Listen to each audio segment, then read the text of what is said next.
Espace TV, le 22h.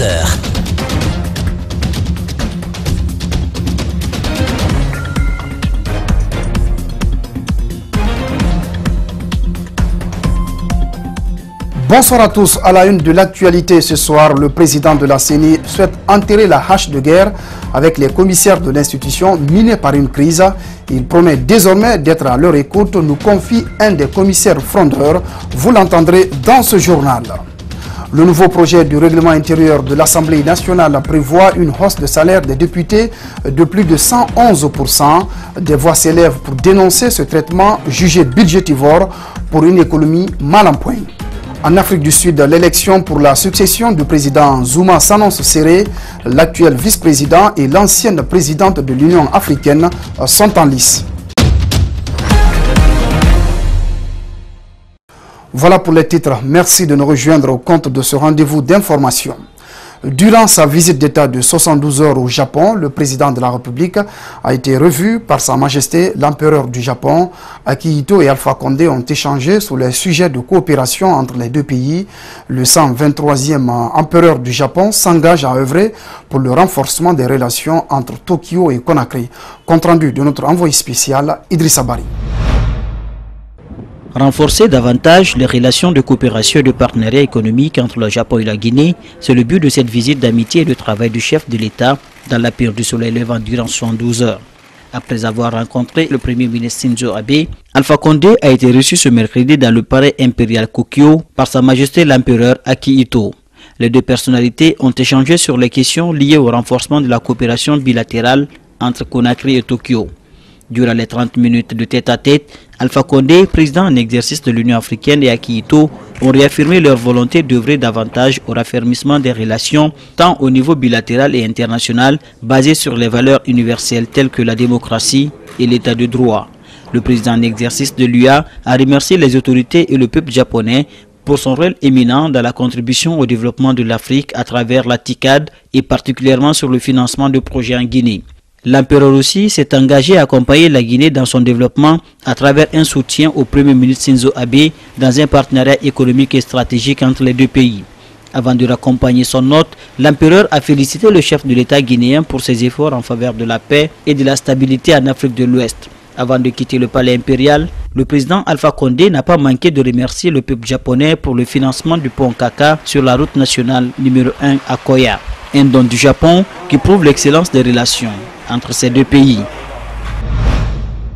Comme annoncé dans les titres, s'achemine-t-on vers la fin du bras de fer qui oppose les commissaires frondeurs de la CENI et leur président. En tout cas, Bakary Fofana revient à de meilleurs sentiments et décide finalement de se plier aux décisions issues des plénières. Mieux, signer le document qui lui sera soumis. C'est une annonce du chargé de communication de l'institution. Les commissaires lui accordent le bénéfice du doute et se disent prêts à reprendre le travail dans la sérénité. Mamadou Sadio Baldé et Yacouba Traoré ont interrogé le chargé de communication de l'institution. Suivez. La crise n'est pas totalement dissipée à la CENI, mais les commissaires et le président de l'institution travaillent pour trouver un atterrissage en douceur. C'est pour mettre en place une commission de suivi des décisions de la plénière et ensuite un comité de trésorerie. D'entrée de jeu, le président Bakary Fofana a commencé par s'excuser.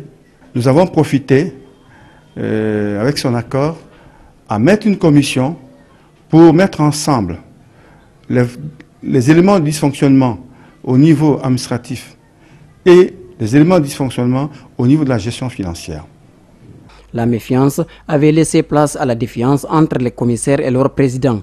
Le bras de fer n'aura pas duré plus longtemps pour que Bakary Fofana décide de faire un rétropédalage, mais pour combien de temps? Il a fait sa déclaration. Nous croyons à sa sincérité. Au cas où maintenant il trahirait à sa parole donnée, nous, il y a une commission de veille.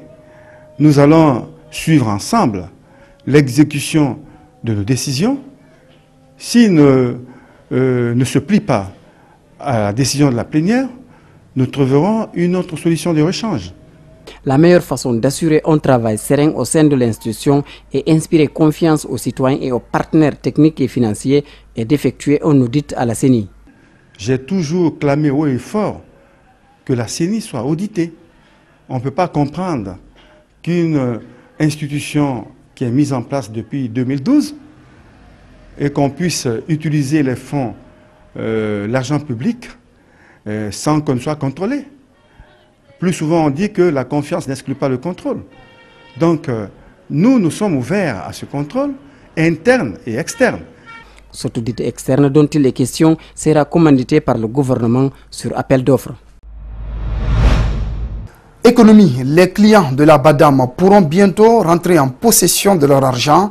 C'est ce qu'annonce dans un communiqué le syndicat liquidateur de la banque. Cette décision de l'État serait peut-être l'épilogue de plusieurs années de souffrance des victimes. Reportage Djibril Ba, Amar Alex Silla. Ibrahim est l'un des 10 000 clients qui attendent toujours un remboursement de la BADAM, déclaré en faillite en 2013. Les clients, après plusieurs manifestations, ne savaient à qui confier leur sort. Pourtant, ils y croient et récemment un communiqué fait état du démarrage des opérations de remboursement. La joie est indescriptible pour les victimes. Oh, je suis très ému et les mots me manquent aujourd'hui ce matin d'abord. Parce que nous avons passé par beaucoup de promesses. De temps en temps, chaque fois il y a des promesses. BADAM doit 36 milliards à des particuliers, des immobiliers et des agriculteurs.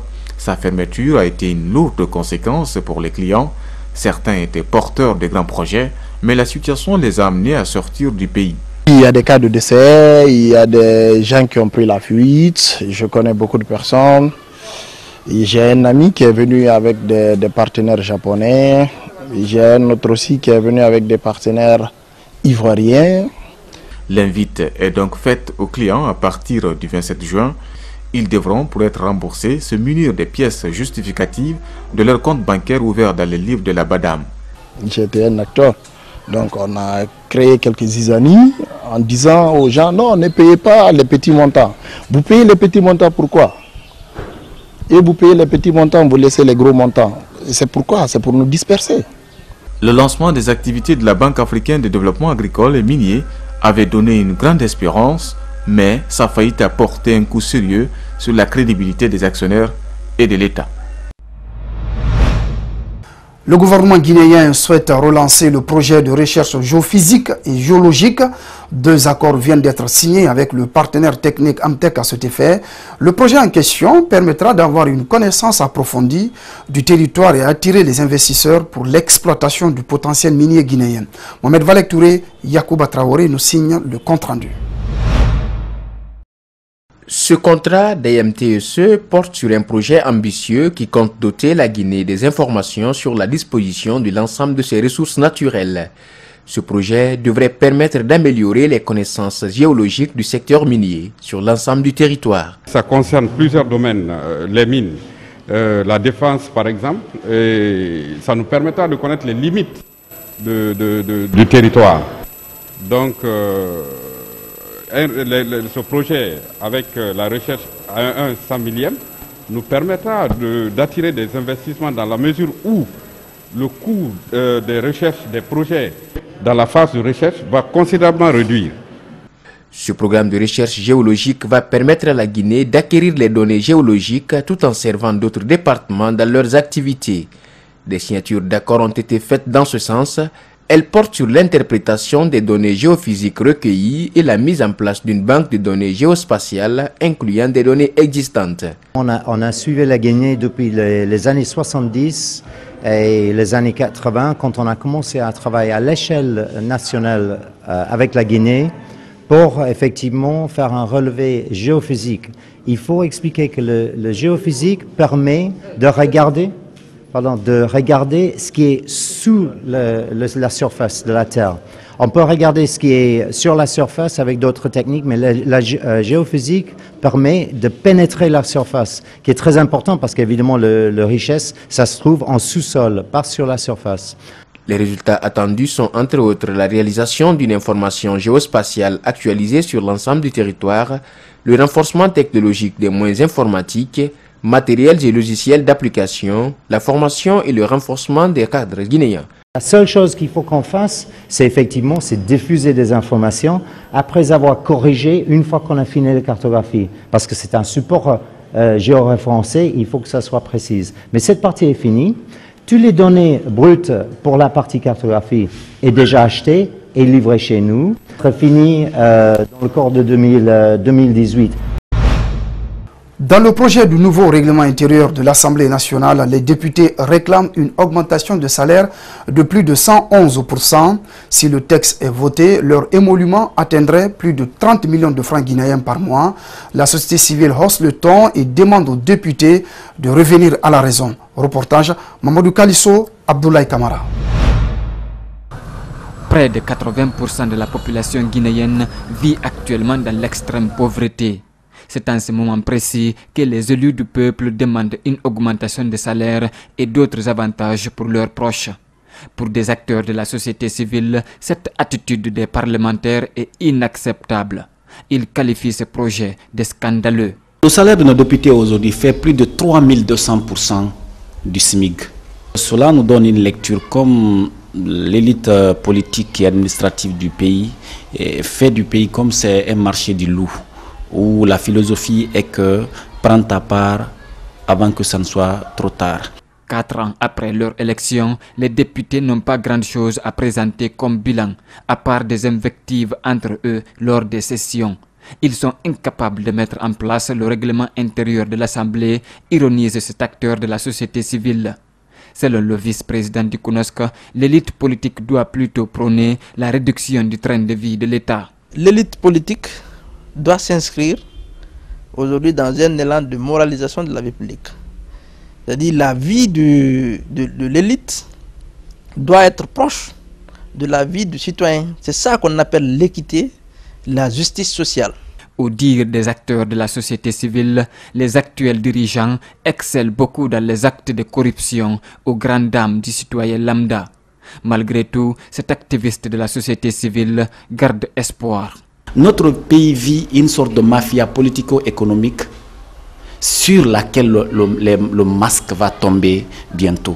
Et la population comprendra qu'elle suit aveuglément des élites qui ne sont pas là pour elle, mais plutôt pour se servir de la vie des citoyens. La société civile interpelle les députés à revenir sur le contenu de ce nouveau règlement intérieur qui leur accorde des avantages colossaux. S'ils s'entêtent et votent ces projets, ils trouveront le peuple de Guinée sur leur chemin, prévient-elle. Lueur d'espoir pour les habitants de Demoudoula confrontés ces derniers temps à des inondations à cause des occupants illégaux du lit du Marigot. Le haut commandement de la gendarmerie passe à la vitesse supérieure et menace de dégager le remblai qui bloque le passage du cours d'eau. Certains occupants sont interpellés et détenus à la brigade de recherche de Kipé. Suivez le constat de Kadja Diallo et Ibrahim Assouma. Après les critiques et les nombreuses plaintes du voisinage, l'État est passé à l'acte. Lundi, des équipes de la gendarmerie en coordination avec les services de l'habitat ont procédé à la démolition des bâtiments construits dans le Marigot.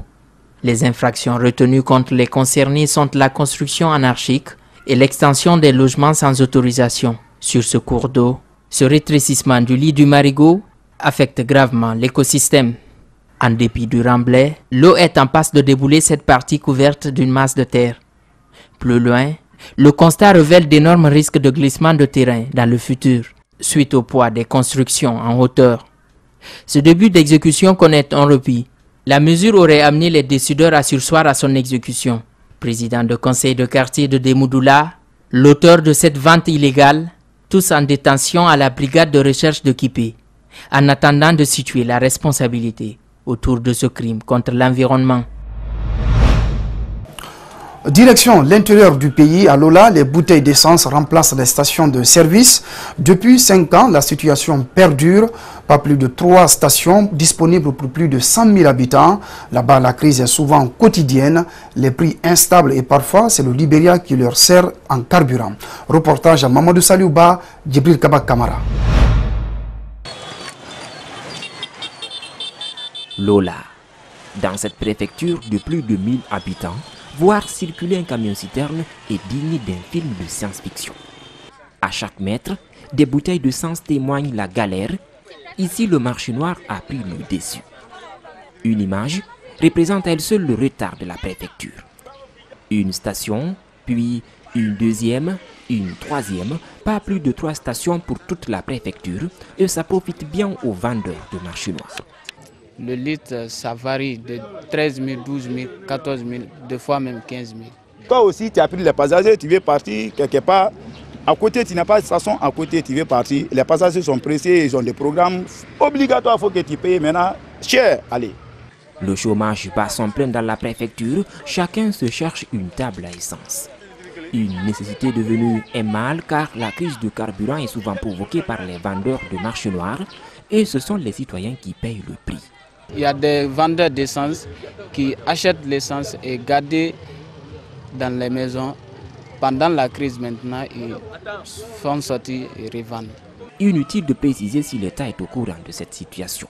Beaucoup de citoyens ne comptent plus sur la ville de Zérékoré pour s'approvisionner en carburant et se tournent vers le Libéria pour faire face à la crise. Ici, les citoyens ont l'impression d'être coupés du reste de la Guinée. À côté de Lula, il y a beaucoup de sous-préfectures à côté de Lula. Et ils ont besoin de carburant, il n'y a pas de station à côté de Lula. Fumbadou a besoin, Guiasso a besoin, beaucoup de l'ENE aussi, même chose. Ils viennent prendre le carburant à Lula. C'est pour cela qu'il y a un manque de carburant en service.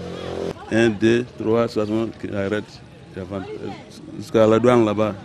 C'est là-bas, souvent on va. Même aujourd'hui, il n'y en a pas là-bas. Depuis 2005, cette station est fermée au public suite à un braquage. Son opérationnalisation n'interviendra pas plus tôt.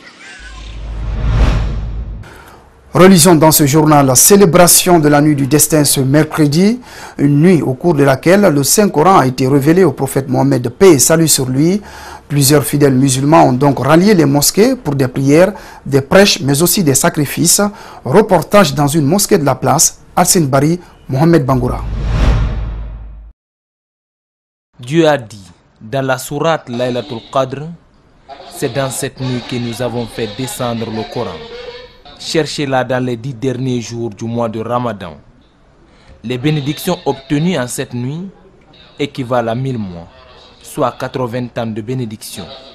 Elle revêt donc d'une importance capitale. C'est lui qui fait un sacrifice cette nuit. C'est lui qui prie cette nuit. C'est lui qui évoque le nom de Dieu cette nuit. C'est lui qui lit le Coran cette nuit. C'est lui qui fait du bien à son prochain cette nuit. Il fera comme celui qui a fait ceci pendant 80 ans sans cesse. C'est pourquoi les musulmans sont mobilisés de venir chercher cette nuit. Parce que tout ce que nous faisons dans cette nuit comme du bien, ça nous arrive comme nous l'avons fait pendant 80 ans. Nuit de pénitence, nuit de prière et de sacrifice, tous ces fidèles sont là jusqu'à l'aube. Avoir la chance d'assister à cette nuit les réjouit.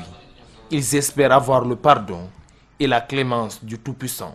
Si Dieu nous a donné aujourd'hui la chance d'être dans cette mosquée ou dans toutes les mosquées du monde afin que Dieu nous accepte et que Dieu nous donne le paradis, franchement, ça nous fait un grand plaisir et nous demandons à Dieu, nous demandons à l'Omnipotent, nous demandons au Clément de nous accorder assez de temps sur terre pour que nous ayons beaucoup de Laylatul Qadri afin que nos péchés soient effacés par le bon Dieu.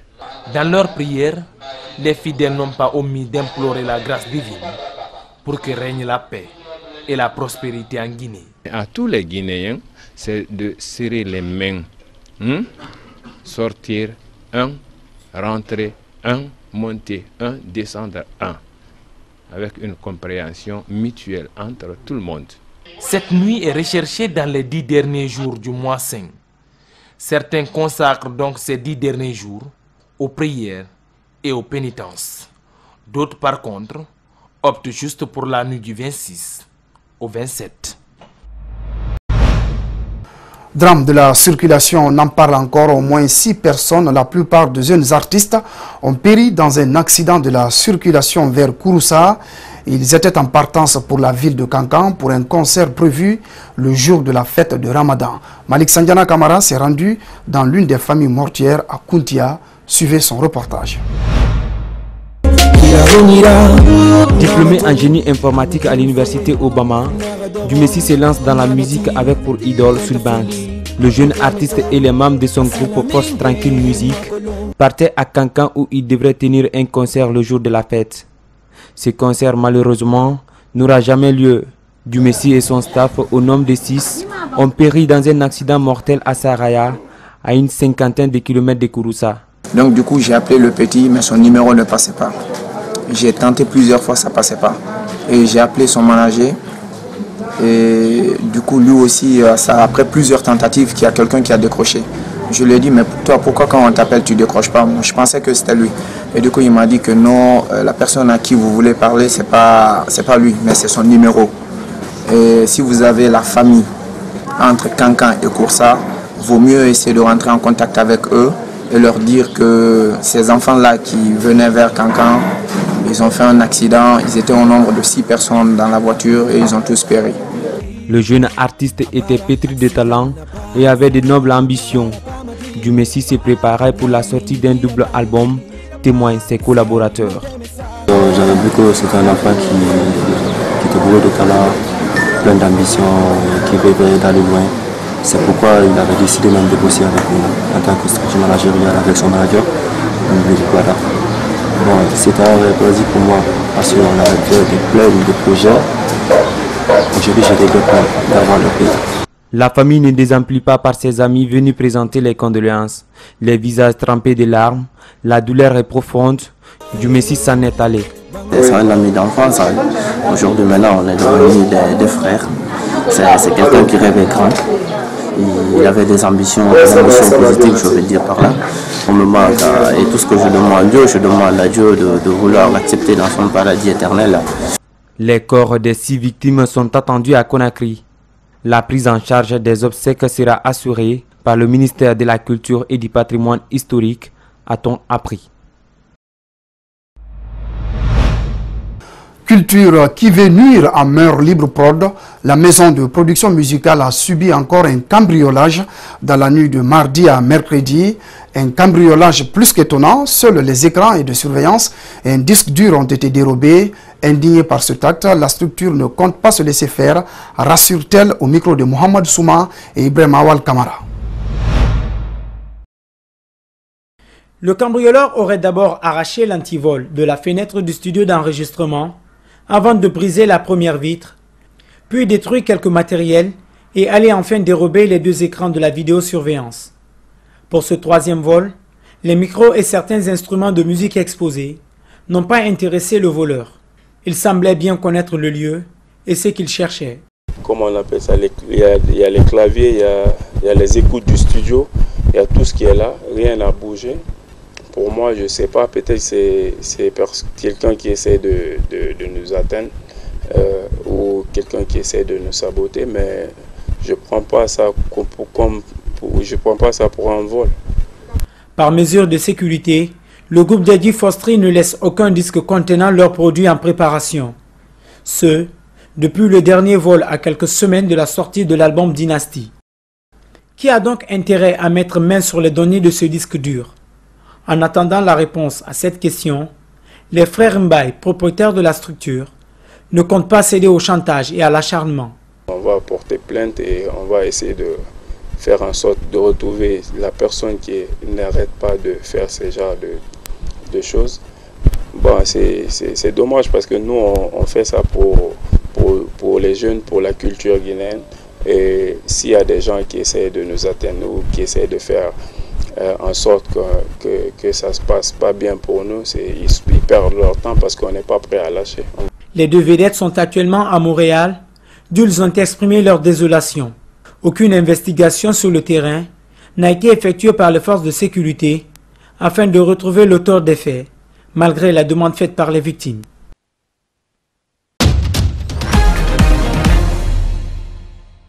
Voilà, c'était l'essentiel des infos. Merci de votre aimable attention. La régie a été assurée par Nala Sidibé, le cadrage Ibrahim Awal Kamara. Toutes ces informations sont à retrouver sur notre site espacetvguinée.info. Bonne soirée à tous.